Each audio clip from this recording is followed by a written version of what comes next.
자, 이제 친구들 전도사님 보세요. 다 보고 있나요, 전도사님? 안 보는 사람 있는 것 같은데. 자, 전도사님이 오늘 또 영상을 하나 보여주고 말씀을 시작하는데, 영상이 이거는 진짜 엄청 짧아요. 잘 봐야 돼요. 그리고 전도사님이 우리 친구들이 이 영상을 보면서 이게 과연 무슨 이야기를 하려고 하는 영상인지, 어떤 의도의 영상인지 한번 생각해 봤으면 좋겠어요. 알았죠? 우리 친구들 한번 볼게요.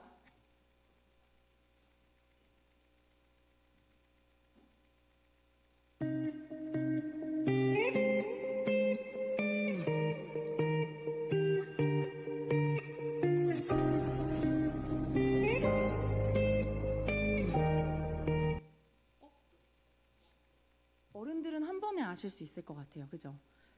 우리 친구들 도대체 이게 뭐 하는 영상이지? 뭘 얘기하는 영상일까? 맞아요. 뭐라고 또 다른 친구들 똑같이 생각해요, 우리 친구들? 시간이 지나서, 맞아요. 가온이가 얘기한 것처럼 사람은 이렇게 태어나면 시간이 흘러서 나이를 듣고 태어나고 나면 나이를 들어서 이제 죽게 된다는 이런 자연의 법칙이 있어요. 그래서 어떤 사람은 나이가 들어서 죽는 사람도 있고, 어떤 사람은 병에 걸려서 죽는 사람도 있고, 혹은 사고가 나서 이렇게 죽는 사람들도 있어요. 이 우리가 한번 태어나서 죽는다는 이 법칙은 어떻게 우리가 벗어날 수 없고 피할 수 없는 거예요. 근데 우리 친구들 오늘 말씀해 보니까 나사로, 예수님이 사랑하던 자 나사로에 대한 이야기가 나와요. 병에 걸려서 죽게 되었던 나사로의 이야기인데, 나사로는요, 아까 전사님이 얘기했던 것처럼 예수님이 너무나도 사랑하던 자였어요. 그런 나사로가 병에 들었다는 소식을 들은 예수님은 이 병은 죽을 병이 아니라 하나님의 영광을 나타내기 위한 병이라고 말씀하셨어요. 그러면서 예수님께서 나사로가 자고 있다라고 표현하셨어요. 그랬더니 제자들이 아유, 자고 있는 건 너무 다행이죠 했지만, 사실 예수님이 말씀하신 자고 있다는 것은 진짜 자면서 쉬는 것을 의미하는 것이 아니라 나사로가 죽었다는 것을 이야기하고 있어요. 예수님께서는 제자들과 함께 나사로가 있는 베다니로 향했어요.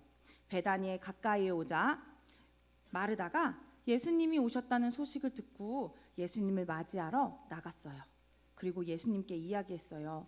예수님이 우리와 함께였더라면 오빠 나사로가 죽지 않았을 거예요. 하지만 주께서 무엇이든지 하나님께 구하는 것을 하나님께서 주실 거라고 전 믿어요. 이렇게 말하자 예수님께서는 말씀하셨어요. 뭐라고 말씀하셨냐면, 나는 부활이요 생명이다. 나를 믿는 자는 죽어도 살겠고, 무릇 살아서 나를 믿는 자는 영원히 죽지 않을 거다라고 말씀하셨어요. 그것을 믿는지 예수님께서는 마르다에게 물으셨고, 그러자 마르다는 이렇게 대답했어요. 주는 그리스도시요 살아계신 세상에 오시는 하나님의 아들이신 줄 내가 믿습니다. 예수님은 마르다와 마리아와 함께 나사로의 무덤으로 향했어요. 무덤 앞에 있는 돌을 옮겨 놓으라 하자, 아니 예수님, 이미 나사로가 죽은 지 사흘이나 지났고 시체에서 냄새가 나기 시작해요. 어떻게 다시 나사로를 살리실 수 있겠어요? 라는 의문을 가졌어요. 그러자 예수님께서 말씀하셨어요. 너희가 나의 말을 믿으면 하나님의 영광을 볼 것이다. 그리고 예수님께서는 그렇게 하나님께 감사의 기도를 드리고 무덤을 향해 외쳤어요. 나사로야, 나와라. 친구들, 어떻게 됐을까요? 나사로가 살아서 다시 걸어 나왔을까요? 박소희 어린이? 우리 친구들 어떻게 생각해요? 나사로가 살아서 나왔어요? 나사로가 살아서 나왔어요? 어떻게 나사로가 살아서 나왔어요?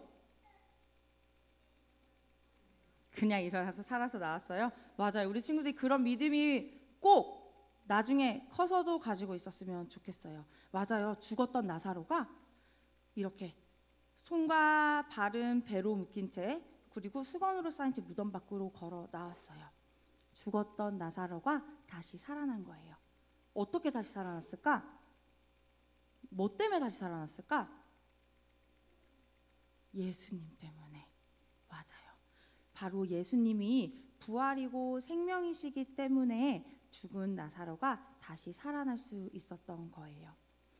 얘들아, 예수님께서는요, 우리 모두를 다 살리시기 위해 이 부활과 영원한 생명을 주시기 위해서 십자가에 달려 죽으시고 며칠 만에 다시 살아나셨죠?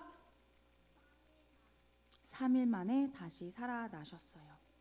이 말은요, 친구들의 친구들은 야 죽으면 끝이야 라고 혹시 얘기 들어본 적 있는 사람? 야 죽으면 끝이야.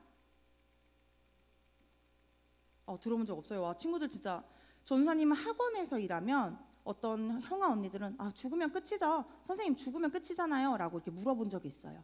근데 친구들, 예수님을 믿는 우리는 죽으면 끝인가요? 다른 친구들 한번 대답해주세요. 넌 조용히 하세요. 자, 우리 친구들, 우리는 죽으면 끝인가요? 아니에요? 그럼 어디 가요? 맞아요. 우리 친구들 다 알고 있어서 너무 다행이에요. 우리 친구들, 우리는 죽어서 끝이 아니라 예수님께서 우리를 위해 십자가에 달려 돌아가셨고 3일 만에 다시 부활하셨기 때문에 우리도 죽음이 끝이 아니라 나중에 하나님의 나라에 가서 영원히 살 수 있는 권세를 우리에게 예수님께서 허락하셨어요. 전도사님은요, 우리 친구들이 우리를 구원해 주신 그리스도를 고백함으로 부활과 영원한 생명을 얻고 더 나아가서 이 기쁜 소식을 주변에 있는 많은 친구들한테 전해 구원의 기쁨을 함께 누리는 우리 친구들이 되었으면 좋겠어요. 그렇게 할 수 있는 친구들은 아멘. 예, 오늘 주제는 우리 교회 학교 어린이들한테는 좀 어려울 수 있는데 그래도 정확하게 하나만 알고 있으면 돼요. 우리는 죽으면 하나님 나라 간다. 이걸 우리 친구들이 잘 알고 있어서 참 감사한 것 같아요. 오늘은 예수님이 누구신가, 부활이요 생명이신 예수님에 대해서 말씀을 전하도록 하겠습니다. 예수님께서 자기가 누구이신가를 선언하셨죠. 오늘 요한복음 11장 25절 말씀인데 우리 다 함께 읽습니다. 시작. 예수께서 이르시되 나는 부활이요 생명이니. 여기까지. 예수님이 나는 부활이요 생명이다. I am the resurrection and the life라고 해서 나는 부활이요 생명이다. 부활은 죽음을 전제로 하는 것입니다. 죽어야지 다시 사는 것이 있거든요. 제가 어렸을 때 집에서 수족관에서 물고기를 키운 적이 있어요. 저렇게 예쁜 수족관은 아닌데 물고기 한 10여 마리, 손톱만한 물고기 10여 마리를 키웠습니다. 그런데 이게 한 달, 두 달 되면 한 마리씩 떠올라요. 죽었더라고요. 이상하다. 먹이도 잘 주고 일주일에 한 번씩 물도 갈아주고 이랬는데 왜 죽는지는 이유를 모르겠는데 자기들끼리 막 싸워서 지느러미가 뜯겨 나가고 이래서 죽은 것도 있고요. 또 왜 죽었는지 이유도 모르고 이렇게 둥둥 떠올라요. 그러면 어떻게 했을까요? 지금 생각하면 참 무식한데 국자로 이렇게 그거를 딱 떠서 어떻게 버렸을까요? 죄송합니다. 변기에 넣고 이렇게 버렸어요. 그 뭐 어떻게 방법이 없더라고요. 그리고 또 새로 사서 채워두고 그런데 결국은 이게 계속 죽으니까 마음이 좀 그렇더라고요. 또 어느 한 몇 년 그렇게 하다가 수족관을 없애버렸습니다. 또 저희가 우리 아이들이 어렸을 때 거북이를 키웠습니다. 조그만 그 수족관 같은 데다가 저런 바위 하나 있고요. 거북이 2마리를 조그만 거를 선물 받아서 저걸 키웠어요. 저것도 한 1년 이상 잘 키웠습니다. 거북이가 점점 커가요. 막 진짜 아이 주먹보다 작았는데 어느 날 아이 주먹만 하고 이렇게 커져 가는데 사료도 주고. 근데 어느 날 여름에 휴가를 한 열흘 정도 갔다 오면서 먹이를 한 열흘치를 주고 밖에다 내놨어요. 네, 한 휴가를 열흘 갔다 오니까 거북이 머리에 자기 머리만한 혹이 생겼더라고요. 왜 그런지는 모르겠어요. 아마 거기가 캘리포니아 날씨가 너무 더워서 너무 더운데 열흘 동안 노출이 되어 있어서 그랬는지 아니면은 뭐 모르겠습니다. 열흘 동안 저희가 뭘 갈아주거나 이런 걸 안 해서 그랬는지 그래도 이제 쉽게 얘기하면 뇌종양인 거죠. 그래서 그 거북이도 죽었어요. 뭐 애완동물 반려견이나 반려묘 키워보신 분들은 아실 거예요. 예, 뭐한 10년, 15년 키우면 이렇게 죽습니다. 여러분 이 죽음이란 것은 인간의 생명에서 죽음이란 것은 자연스러운 것입니다. 자연의 순환의 원리입니다. 생로병사라 그러잖아요. 아까 전도사님이 보여준 짧은 영상처럼 태어나서 또 우리가 늙고 병들고 죽는 과정은 자연스러운 것입니다. 육체의 마지막은 사망입니다. 그런데 인간이 왜 죽는가? 성경에서는 뭐라고 하고 있냐면 죄의 결과이다라고 말을 하고 있습니다. 창세기에서 아담과 하와를 창조하시고 그리고 아담과 하와가 이제 죄의 불순종으로 말미암아 그들이 이제 흙으로 돌아가리라 사망을 맞이하게 됩니다. 로마서 6장 23절에 죄의 삭은 사망이다. 그래서 죽음은 우리 인간의 죄의 결과다라고 성경은 말씀하고 있습니다. 여러분 죽음에 대한 이해를 조금 하면 좋을 것 같아요. 죽음의 생물학적인 죽음이 있습니다. 심폐정지입니다. 심장과 폐가 정지되는 거예요. 호흡이 정지됩니다. 심장의 불가역적인 정지입니다. 심장이 멈추고 호흡이 멈춰서 동공이 빛에 반응하지 않는 겁니다. 그러니까 여러분 의사들이 이렇게 프레시를 눈에다 비추잖아요. 그럼 빛에 살아 있으면 동공이 확장되면서 빛의 의지가 아니라 무의식적으로 반응하게 되어 있는데 이 심장이 멈추면 이제 이것이 반응하지 않습니다. 눈동자가 동공 확장이 이제 확산이 되지 않습니다. 더 이상 빛에 반응하지 않습니다. 심장이 멈추고 호흡이 그치고 이제 눈동자가 반응하지 않는 것입니다. 뇌사설이 있죠. 심폐 기능이 정지되면 뇌로 폐와 산소 그러니까 피와 산소의 공급이 되지 않습니다. 그리고 이것이 일정 시간 지나면 이제 죽음에 이르게 되는 것입니다. 그리고 우리가 흔히 아는 그 골든 타임 5분 이상이 지나면 이제 이 피와 산소가 공급이 제대로 안 되면 세포들이 이제 죽기 시작을 합니다. 그러면 이제 다시 소생되기 어려운 생물학적 죽음을 맞이하는 겁니다. 그러니까 정리를 해보면 심장이 멈추고 뛰지 않으니까 피를 공급을 못하고 폐가 멈추고 폐가 뛰지 않으니까 호흡을 하지 못하고 결국 산소와 피가 공급이 되지 않으니까 뇌와 신체 장기들에 공급되지 않으니까 그것이 죽게 되어서 생물학적인 죽음이 온다라는 것입니다. 죽음이 오면 어떻게 됩니까?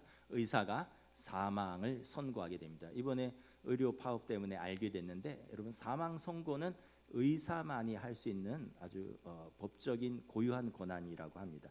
다른 누구도 사망 선고를 할 수 없는데 의사만 사망 선고를 할 수 있다 그래요. 여러분 죽음의 이런 생물학적인 이해는 우리가 잘 알고 일반적으로 죽음에 대한 어떤 이해들이 있습니다.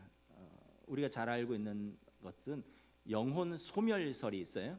죽으면 끝이다. 죽으면 끝이다. 무로 돌아간다. 이 영혼 소멸설인데 여기에는 어떤 맹점이 있냐면 내세에 대한 소망도 없고요. 현재를 잘 살아야 할 이유도 없습니다. 죽으면 끝인데요. 여러분 현재 내가 쾌락을 즐기든 윤리적으로 도덕적으로 살 이유가 없어요. 그냥 즐겁게 하고 싶은 대로 살면 됩니다. 이게 영혼 소멸설의 주장입니다. 죽음은 끝이고 무로 돌아간다. 불가지론이 있어요. 죽음 이후의 세계는 알 수 없다. 그럼 어떻게 돼요? 두려움이 있죠. 알 수 없으니까 두려움이 되는 거죠. 우리 고유의 무속신앙은 뭐예요? 두려움에 기반하고 있잖아요. 알 수 없으니까 구천을 떠도는 거죠. 그러니까 그 영혼들을 잘 모시기 위해서 제사도 잘 드려야 되고 묘도 잘 써야 되고 조상의 음덕을 잘 받아야 되니까 후손들이 두려움에서 나오는 겁니다. 그런데 성경은 뭐라 그러냐 하면 성경에 표현이 있습니다. 죽음에 오늘 전사님이 말씀을 하셨는데 영혼의 수면이라는 표현입니다. 잠잔다, 나사로가 잔다, 예수님이 말씀하셨습니다. 여러분, 잠잔다라는 것은 무엇입니까? 잠에서 깨는 것을 전제로 하는 표현이죠. 여러분, 어제 다 주무셨죠? 저와 여러분들이 다 매일 우리는 잠을 자야 됩니다. 잠을 자면서 몸이 쉬고 회복되고 다음 날을 일상을 누릴 수 있게 되는 거죠. 그래서 잠은 편안한 것입니다. 두려운 것이 아니에요. 잠이 오는 걸 또 기다리는 사람도 있습니다. 너무 일상이 고단해서. 그래서 여러분, 두려움이 아니라, 모르는 것이 아니라 성경에서 영혼의 수면, 잠잔다. 요한복음 11장 11절에 우리 친구 나사로가 잠들었도다. 그러나 내가 깨우러 가노라. 고린도전서 15장 20절에 그러나 이제 그리스도께서 죽은 자 가운데서 다시 살아나사 잠자는 자들의 첫 열매가 되었도다. 데살로니가전서 4장 3절 13절 14절 말씀에 형제들아 자는 자들에 관하여는 너희가 알지 못함을 우리가 원하지 아니하노니 이는 소망 없는 다른 이와 같이 슬퍼하지 않게 하려 함이라. 우리가 예수께서 죽으셨다가 다시 살아나심을 믿을진대 이와 같이 예수 안에서 자는 자들도 하나님이 그와 함께 데리고 오시리라. 여러분, 이 죽음에 대해서 소망 없는 다른 이들이 있다라는 거예요. 두려움이나 알지 못한다라거나 끝이라거나. 그러나 우리는 그 소망 없음이 아니라 예수 안에서 다시 주님이 부활하신 것처럼 영혼이 다시 살아나리라. 그래서 죽음 이후의 상태에 대해서 또 많은 연구가 있는데 우리는 뭐 다른 연구들은 살펴보지 않고 성경에서 죽음 이후의 상태를 어떻게 말씀하고 있는가, 저의 이야기가 아니라 성경의 이야기입니다. 죽음 이후의 상태는요, 우리 다음 장에 보시면 처음 창조의 상태로 돌아갑니다. 처음의 상태로 돌아가는 거예요. 창세기 2장 7절, 인간이 어떻게 처음 창조되었습니까? 함께 봉독하겠습니다. 시작. 여호와 하나님이 땅의 흙으로 사람을 지으시고 생기를 그 코에 불어넣으시니 사람이 생명이 된지라. 처음의 상태, 하나님이 흙으로 사람을 지으시고, 육체입니다. 여기에 하나님의 호흡, 생기를 불어넣으시니 인간이 살아있는 리빙 빙, 살아있는 존재가 되었다는 거예요. 그러니까 인간은 두 가지의 합성물이죠. 흙이라는 재료와 하나님의 생기라는 영혼의 합성물입니다. 흙이 아담한데 그래서 아담이 된 겁니다. 영혼은 네샤마인데 아담아의 네샤마가 들어가서 살아있는 사람이 되었다. 그래서 이 영혼은, 그러니까 육신은 영혼을 담은 그릇이고요. 영혼은 또 육신은 영혼에 입은 옷입니다. 육신은.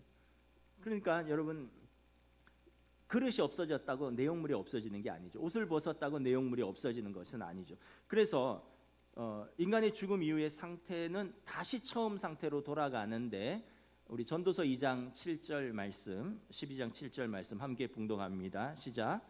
육체가 원래 왔던 흙으로 돌아가고 숨이 그것을 주신 하나님께로 돌아가기 전에 내 창조주를 기억하라. 어떻게 된다고요? 육신은 흙으로 돌아가는 겁니다. 창세기 2장 7절에 여호와 하나님이 땅에 흙으로 사람을 지으시고, 창세기 3장 19절에 너는 흙이니 흙으로 돌아갈지어다. 그래서 여러분, 우리는 흙으로, 우리의 육신은 흙으로 돌아가는 겁니다. 그럼 우리의 영혼은 어떻게 돼요? 우리는 하나님의 형상으로 지음을 받았고 하나님의 생기, 호흡으로 들어왔으니까 우리 영혼은 하나님께로 돌아가는 것입니다.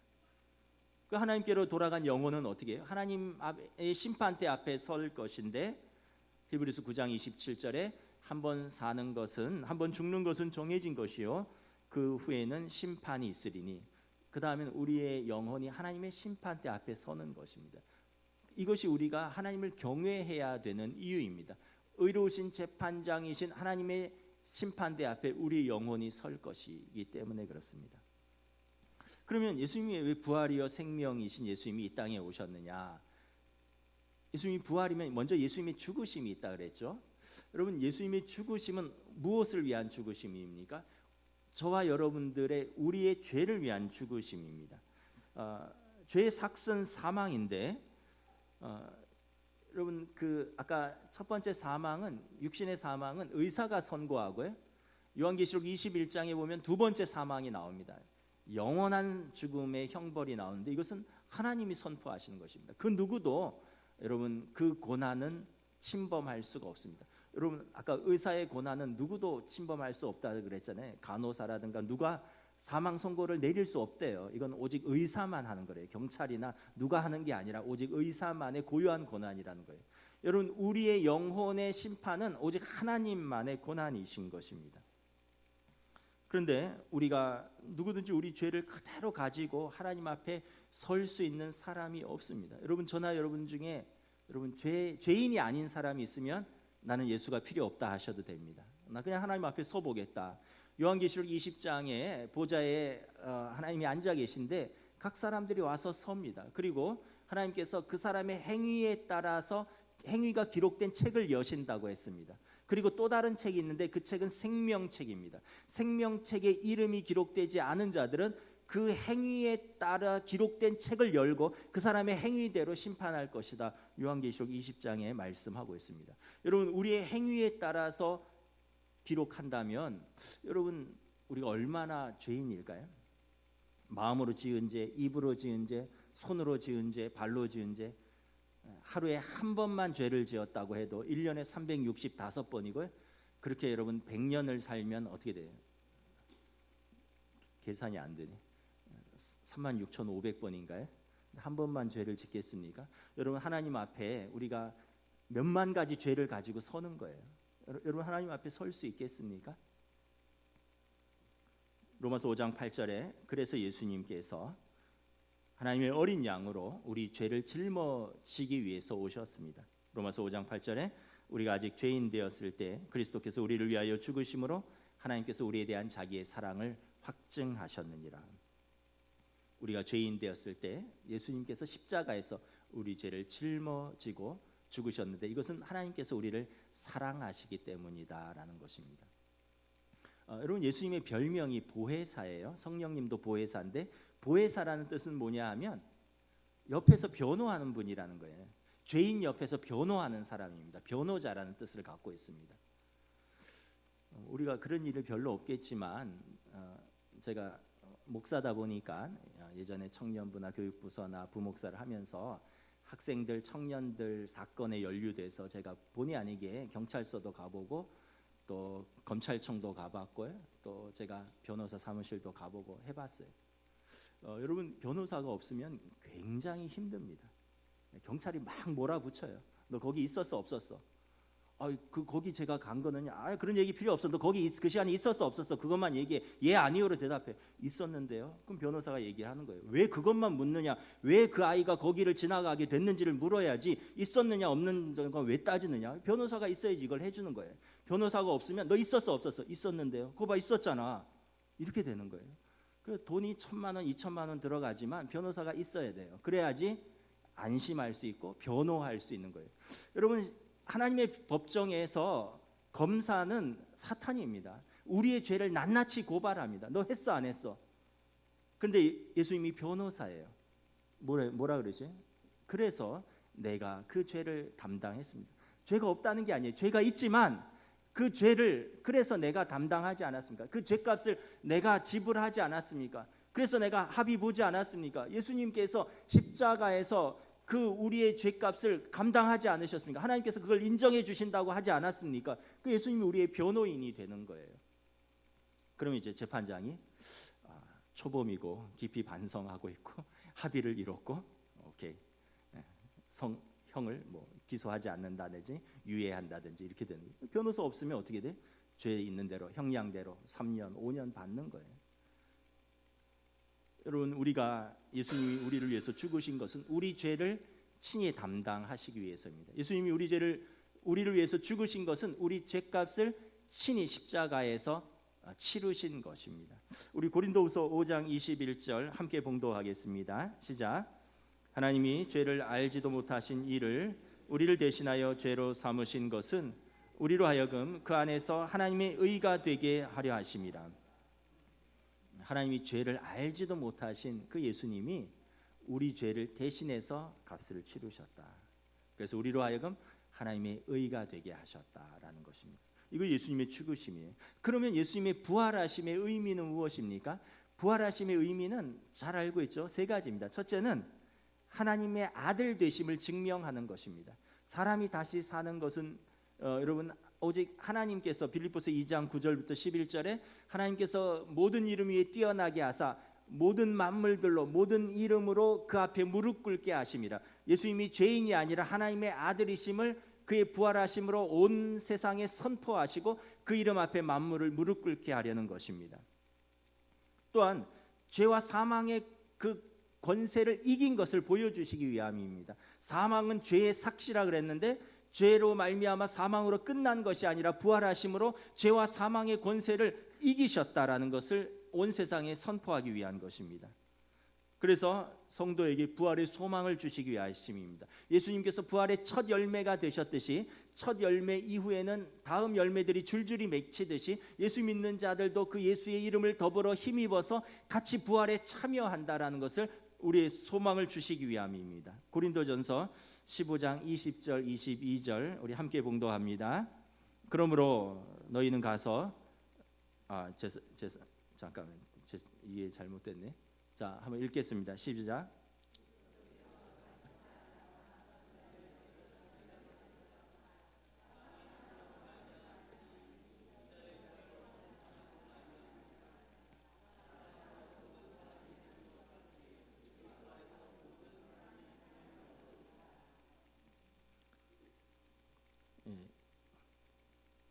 저희가 저 정도 글씨는 화면이 안 보여서 원고를 타이핑을 쳤는데 그거는 안 쳤네요.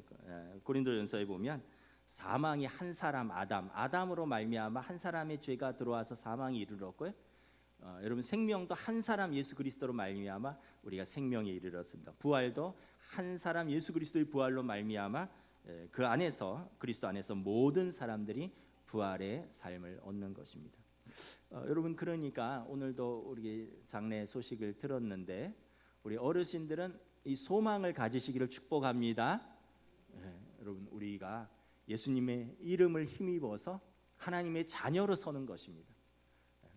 예수님께서 너희는 두려워하지 말아라. 내가 먼저 가서 너희를 위하여 거처를 예비하고 나 있는 곳에 너희를 영접하리라. 예수님께서 하나님을 믿으니 또 나를 믿으라 말씀을 하셨습니다. 그러므로 여러분 두려움과 염려가 아니라 담대함과 하나님 나라의 소망과 믿음으로 여러분 담대히 우리의 영혼이 하나님께로 돌아가는 것을 준비하시고 맞으시기를 주님의 이름으로 축복합니다. 젊은 사람들은 이게 안 와닿지만 저희 부모님 세대 어르신들은 무슨 말인지 피부로 다 와닿으실 겁니다. 자, 그러면 여러분 성도가 그럼 내세에만 영향을 미치느냐? 지금 부활이요 생명이신 예수님의 능력이 우리에게 어떻게 역사하느냐? 여러분 우리의 현재도 부활로 여러분 은혜와 능력을 덧입는 것입니다. 여러분 오늘 본문 요한복음 11장 25절 26절 다시 한번 읽겠습니다. 시작. 예수께서 이르시되 나는 부활이요 생명이니 나를 믿는 자는 죽어도 살겠고 무릇 살아서 나를 믿는 자는 영원히 죽지 아니하리니 이것을 내가 믿느냐. 25절에 보면 죽어도 살겠고 이것은 우리의 내세죠. 무릇 살아서 나를 믿는 자는 영원히 죽지 아니하리라. 영생을 말씀하지만 더불어서 여러분 우리가 지금의 그 어떤 부활과 또 영생 하나님이 세상을 이처럼 사랑하사 독생자를 주셨으니 이는 저를 믿는 자마다 멸망하지 않고 영생을 얻는 그 영생의 삶을 먼저는 말하는 것이고요. 그 다음에는 여러분 성도의 중생을 말합니다. 다시 태어남, 다시 사는 것. 중생은 거듭남이잖아요. born again이라 그러죠. 다시 사는 것. 그리스도 안에서 영원토록 다시 사는 것을 말하는데 이 땅에서도 우리가 다시 살아야겠죠. 여러분 그리스도 안에서 다시 사는 삶은 고린도서 5장 17절 함께 봉독합니다. 시작. 그런즉 누구든지 그리스도 안에 있으면 새로운 피조물이라 이전 것은 지나갔으니 보라 새 것이 되었도다. 부활하신 주님을 영접한 우리가 이제는 죄에 대해서 죽고요 우리 의에 대해서 다시 사는 것입니다. 우리 옛사람과 옛성품과 이런 것에 대해서 죽고 여러분 그리스도 안에서 새로운 피조물이 되어서 영의 사람, 새로운 성품, 새로운 삶으로 사는 것을 말하는 것입니다. 거듭나는 것입니다. 또한 거듭났으면 이제는 성화로 나아가는 것을 말합니다. 그리스도와 연합하여 새롭게 사는 거룩한 삶, 이전의 삶을 버리고, 이전의 삶은 죽었으니까 새로 태어났으니까 그리스도와 연합한 거룩한 삶, 성화를 말씀하는 것입니다. 로마서 6장 10절 11절입니다. 함께 읽습니다. 시작. 그가 죽으심은 죄에 대하여 단번에 죽으심이요 그가 살아계심은 하나님께 대하여 살아계심이니 이와 같이 너희도 너희 자신을 죄에 대해서는 죽은 자요 그리스도 예수 안에서 하나님께 대하여는 살아있는 자로 여길지어다. 죽었다 다시 살았으니까 이제 죄에 대해서는 죽은 자로 여기고요, 의에 대해서는 산 자로 살아가라는 거예요. 더불어서 우리의 옛 생활, 옛 성품, 옛 자아에 대해서는 죽은 자로 여기고 새 생활, 새 성품, 새로운 그리스도 안에서의 새로운 피조물로 살아가라는 것입니다. 여러분들의 옛 자아는 죽었습니까? 옛날에 어느 은퇴하신 목사님이 이렇게 말씀하셨습니다. 당신이 평생 목회하면서 헌신적인 그리스도인들을 매우 많이 보았다는 거예요. 옛날엔 성전을 건축하면서 어떤 분들은 땅을 팔아서 또는 집을 팔아서 성전을 건축하는 헌금하신 분들도 있는데, 근데 자기 성질을 뽑아서 바친 분들은 못 보았다, 이렇게 이야기를 하시더라고요. 그러니까 예수 믿으면서 우리의 성품이 변화되고 우리의 어떤 삶이 변화되는 게 그렇게 어렵다는 거예요. 우리가 그리스도 안에서 여러분 정말 성화되었느냐, 성질을 뽑아서 버려야 돼요. 어떤 분들은 그렇게 말합니다. 나 이거 타고난 거야. 나 이건 어쩔 수 없어. 나 그냥 이렇게, 이건 바꿀 수가 없어. 타고나기를 그렇게 타고나서 누구 말해도 안 듣는다는 거예요. 그러면 예수 왜 믿는 거예요? 그냥 그렇게 살다 죽겠다는데 예수를 왜 믿으셔요? 우리가 예수 믿는다는 건 뭐예요? 타고난 본성을 바꾸는 거예요. 타고난 죄성을 뿌리 뽑는 것입니다. 그리스도 안에서 바뀌고 새로운 피조물이 되는 것입니다. 우리가 마음으로 회개하고 예수를 믿었는데 자아는 죽지 않고 성질이 그대로 있으면 열매를 맺을 수가 없는 것입니다. 성령의 열매가 맺히지 않는 거예요. 자아가 죽지 않은 사람의 특징이 뭐예요? 자기 소견에 옳은 대로 하는 것입니다. 누구 말도 듣지 않고 자기 소견에 옳은 대로 하는 사람은 자아가 죽지 않은 것입니다. 자아가 죽지 않으면 여러분 중생도 그리고 성화도 열매를 맺기 어려운 것입니다. 존 스토트 목사님이 많은 그리스도인들이 여전히 자아가 죽지 않으므로 열매를 맺지 못한다. 예수를 믿고 그들이 그리스도와 함께 거하여야 하는데 자아가 죽지 않았으므로 여전히 자기 힘으로 혼자 살아간다, 이렇게 말씀했습니다. 그러므로 우리는 이제 여러분 부활이요 생명이신 예수님을 영접했으니까 이제 그 자아는 뽑아버리셔도 됩니다. 그 못난 자아, 그 못된 자아, 그 자아 그렇게 부둥켜 안고 살 필요 없어요. 그 자아 불쌍하다고 그 부둥켜 안고 그 자아 그렇게 자랑스럽다고 그거 내세우는 게 아니라 그거 뽑아버리셔도 됩니다. 그리스도 안에서 새로운 피조물로 사십시오. 믿음의 삶을 사는 것입니다. 하나님의 예수님을 영접하고 하나님의 아들을 믿는 믿음 안에서 사는 것입니다. 이것은 이제 생명의 성령의 법으로 사는 삶입니다. 갈라디아서 2장 20절에서 바울 사도가 이렇게 고백했습니다. 우리도 함께 고백합니다. 시작. 내가 그리스도와 함께 십자가에 못 박혔나니 그런즉 이제는 내가 사는 것이 아니요 오직 내 안에 그리스도께서 사시는 것이라.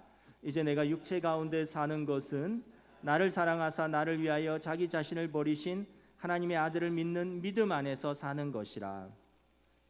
이제 내가 사는 것은요, 여러분 믿음 안에서 사는 것입니다. 내 자아 붙들고 사는 것이 아니에요. 여러분 그런 분들 보셨죠? 젊었을 때 그렇게 혈기왕성하고 그렇게 무섭고 완고했는데 연세 드시면서 온화해지고 너그러워지고, 그게 여러분 나이 드셔서 그렇게 된 게 아니라 은혜 받아서 그렇게 되는 겁니다. 이제는 크게 걸리는 게 없는 거예요. 옛날에는 말 한마디에도 걸리고 옛날에는 어떤 글 하나에도 걸리고 이랬는데 이제는 그럴 수도 있지 뭐, 몰라서 그렇지 뭐, 나도 그때는 그랬는데 넘어가는 거예요. 왜냐? 이제는 그런 자아로 사는 게 아니라 믿음 안에서 사는, 믿음 안에서 있으니까 나보다 믿음이 연약한 자들을 기다려주고 품어주고 또 섬길 수 있는 데까지 나아가는 것입니다. 내가 사는 것은 나를 위하여 자기 자신을 버리신 하나님의 아들을 믿는 믿음 안에서 사는 것입니다. 옛날에 김익두 목사님이란 분이 계셨어요. 장로교 최초 7인의 목사님입니다. 한국인으로서 장로교 7인의 안수받은 목사님인데 이분이 위대한 부흥사인데 원래는 선천의 유명한 깡패입니다. 그런데 김익두 목사님이 예수 믿고 새 사람이 됐다고 생각했는데 사람들이 안 믿어주는 거예요. 그래서 어떻게 할까 하다가 부고장을 돌렸대요. 김익두 사망. 그랬더니 이 부고장을 받은 사람들이 그렇게 좋아하더래요. 야, 그 김익두가 죽었다네. 아이고 잘 됐네, 잘 됐어. 그 김익두 목사님이 큰 상처를 받았대요. 야, 내가 죽은 걸 이렇게 사람들이 기뻐하다니. 내가 얼마나 괴롭혔으면 그랬나. 다시 한번 회개를 하면서 주일날 성경책을 딱 끼고 시장을 지나갔는데 사람들이 깜짝 놀란 거예요. 야, 누가 죽었다 그랬잖아. 깡패 김익두 죽었다 그랬잖아. 이제 뭐야? 오늘로 말하면 가짜 뉴스잖아. 그랬더니 김익두 목사님이 이랬대요. 예전에 깡패 김익두는 죽고 예수 믿고 새롭게 태어난 김익두입니다. 시험해 보세요. 이랬대요. 그랬더니 어떤 시장의 아주머니가 냅다 물을 휙 던졌더래요. 물을 확 끼얹고 김익두 목사님이 허허허 옛날에 김익두는 죽었습니다 이러면서 지나가니까 옆에 있던 한 아저씨가 돌을 집어들고 휙 던졌는데 돌멩이가 이마에 맞아서 이마가 깨져서 피가 철철 흐르는 거예요. 그 사람들이 큰일 났다. 물하고 피는 다르지 않냐. 야, 이제 저 사람은 죽었다 김익두. 그런데 김익두 목사님이 이전에 깡패 김익두는 죽었습니다. 이제 저는 새롭게 태어났습니다. 이러고 지나갔대요. 그 다음부터 김익두 목사님이 진짜 변화되었다는 것을 다 믿었다는 것입니다. 그리스도 예수 안에서 우리 자아가 죽으면 여러분 부활하신 주님이 우리와 함께 역사하시는 줄 믿습니다. 그래서 안희숙 여사가 우리는 죽어요. 그런데 안 죽어요. 이런 책을 썼잖아요. 죽으면 사는 겁니다. 살면 죽는 겁니다. 우리가 예수 안에서 부활이요 생명이신 주님 안에서 새로운 삶을 사는 믿음의 성도들 되시기를 주님의 이름으로 축복합니다. 찬양하시겠습니다.